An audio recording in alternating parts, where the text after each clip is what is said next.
How much stock, though, do you put into a regular season matchup like this between a couple of the teams that are expected to contend in the conference? Well, to your point, I think it's big because Milwaukee's trying to figure out how do we get that rhythm and mojo we had last year at this time.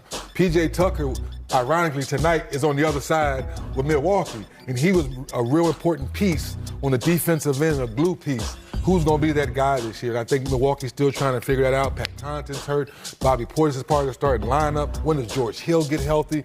Lopez is coming back. So as they still try to figure that out, they're talking to Bud off camera, guys. He's like, how do we get what we had at the end of the season right, like going into the playoffs? Yeah, and Milwaukee hadn't beat a winning team since Chicago back in January 21st. They went the whole month of February without beating a winning team.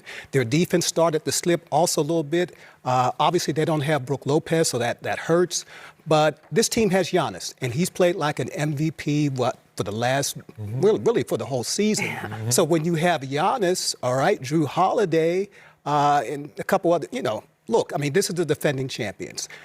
It's a long season, right? And so you're going to go through these little valleys and everything like that. At least that's what we'll say about Milwaukee right now.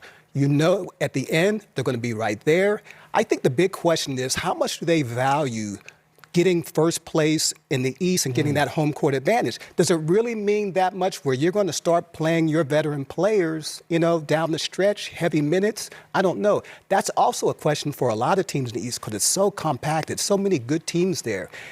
I really want to know the strategy, 3D, the last couple weeks of the season. Man, and they may see Brooklyn sitting there at the 7th or 8th spot. Brooklyn with KD coming back, come on. Do you really want to finish first?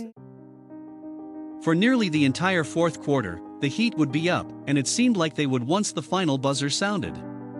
But regardless of what was in front of them, the Bucks never gave up. It'd get to the point where down one, they had a chance to win the game, and Drew Holiday delivered with a shot off the glass, giving the Bucks victory.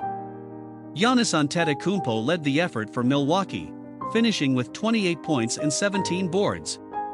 Chris Middleton concluded his night with 26 points and Drew Holiday topped off at 25 points, including the game winner. The defense down the stretch was incredible. In the final 7.12 of action, the Heat scored just 6 points.